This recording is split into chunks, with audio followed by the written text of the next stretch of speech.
ہو جائے۔ جب آپ کے اوپر آپ کے شوہر کی نگاہ پڑے، اس کی ساری تھکاوٹ دور ہو جائے،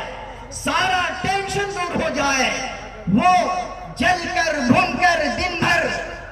آپ کے لیے، آپ کے بچوں کے لیے پریشان ہو کر روزی روٹی کی تلاش میں ادھر ادھر کی ٹھوکریں کھا کھا کر پریشان حال شام کو اپنے گھر لوٹتا ہے، پریشانی کے عالم میں اپنے گھر آتا ہے۔ گھر آنے کے بعد بجائے اس کے کہ آپ ان کا استقبال کریں، بجائے اس کے کہ آپ ان کی ضرورتوں کو سمجھنے کی کوشش کریں، آتے ہی آتے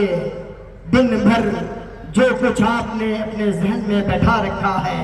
شوہر کے آتے ہی آپ نے پوری داستان کھول دی کہ آج میری ساس نے ایسا کیا، میری نند نے یہ کیا، دیورانی کا یہ رول رہا، جیٹھانی کا یہ رول رہا۔ بجائے اس کے کہ آپ کے شوہر کو سکون حاصل ہو آپ سے، وہ مزید ڈپریشن کا شکار ہو جاتا ہے، مزید پریشانیوں میں مبتلا ہو جاتا ہے۔ میرے ماں اور بہنوں، ایک بیوی کی حیثیت سے آپ ام المومنین خدیجۃ الکبریٰ رضی اللہ عنہا کو پڑھیے، ان کی سیرت کو پڑھیے۔ پیارے نبی صلی اللہ علیہ وسلم پر پہلی مرتبہ وحی نازل ہوتی ہے، اللہ کے نبی صلی اللہ علیہ وسلم نبوت سے سرفراز کیے جاتے ہیں، پریشانی کے عالم میں گھبرائے ہوئے اپنے گھر آتے ہیں اور اپنی بیوی خدیجہ کو کہتے ہیں زملونی زملونی، اے خدیجہ مجھے چادر اڑا دو، میں پریشان حال ہوں۔ اور پریشانیوں کا عالم یہ ہے کہ نبی کونین کے ماتھے پر پسینے نظر آ رہے ہیں، اللہ کے نبی صلی اللہ علیہ وسلم کانپ رہے ہیں اور یہ کہہ رہے ہیں لقد خشیت علی نفسی، اے خدیجہ مجھے اس بات کا ڈر ہے کہ میں کہیں ہلاک نہ ہو جاؤں، برباد نہ ہو جاؤں، میری روح نہ نکل جائے، میری جان نہ نکل جائے۔ میری ماں اور بہنوں، خدیجہ کے ان الفاظ کو آپ یاد رکھیں، خدیجہ نے کتنے سنہرے الفاظ کہے تھے، کتنے بہترین الفاظ کہے تھے اپنے نبی اپنے شوہر جناب محمد رسول اللہ صلی اللہ علیہ وسلم کو کیا کہہ کر انہوں نے انہیں تسلی دلائی تھی، کہا واللہ لا یخزیک اللہ ابدا، اے میرے شوہر نامور، اللہ کی قسم اللہ تبارک و تعالیٰ آپ کو ذلیل و رسوا نہیں کرے گا۔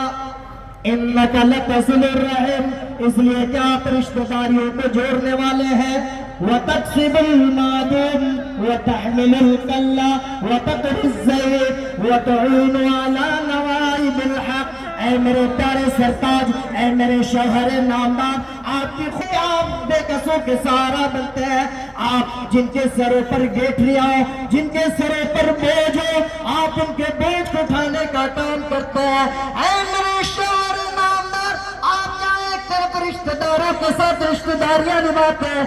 اللہ آپ کو ذلیل و رسوا کیسے کر دے گا؟ یہ وہ الفاظ تھے کہ جن الفاظ کی بنیاد پر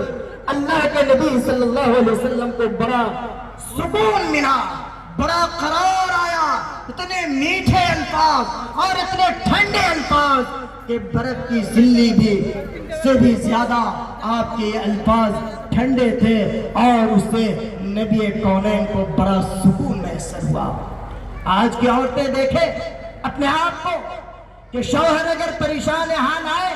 اپنی پریشانیوں کا تذکرہ کرے، بجائے اس کے کہ ہم ان کے لیے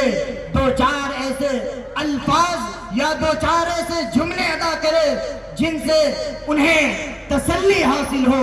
بجائے اس کے ہم دو چار اور صلوات سنانے کا کام کرتے ہیں۔ اللہ کے نبی صلی اللہ علیہ وسلم نے کہا کہ بہترین عورت وہ ہے، اچھی عورت وہ ہے کہ جب اس کا شوہر اس کو دیکھے تو خوش ہو جائے، وَتُطِيعُهُ إِذَا أَمَرَ، اور شوہر جس بات کا حکم دے بیویاں اپنے شوہر کی باتوں کو کے سامنے سر تسلیم خم کر دیں۔ معروف کے کاموں میں، بھلائی کے کاموں میں بیویوں کو یہ بات یاد رکھنی چاہیے کہ ہمیشہ اپنے شوہر کے سامنے سر تسلیم کو خم کر دے۔ شوہر جس چیز کا حکم دے عورتوں کو چاہیے کہ اپنے شوہر کو اس حکم کی تعمیل کرے. اگر آپ ایسا کرتی ہیں تو پھر آپ ایک مثالی خاتون ہیں. اللہ کی نگاہ میں آپ بہترین خاتون ہیں اور نبی کونین صلی اللہ علیہ وسلم نے آپ کو بہترین خاتون ہونے کا سرٹیفکیٹ عطا کر دیا ہے.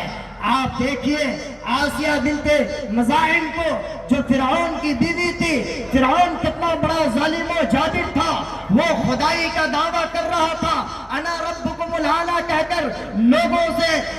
لوگوں کو اس بات کا حکم دے رہا تھا کہ لوگوں تم مجھے اپنا رب مان لو. ایسے پرفتن حالات میں، ایسے پرآشوب وقت میں وہ عورت، وہ خاتون جو فرعون کی بیوی ہے، اس نے اپنے شوہر کی مخالفت کی، ایمان پر ڈٹی رہی، ایمان پر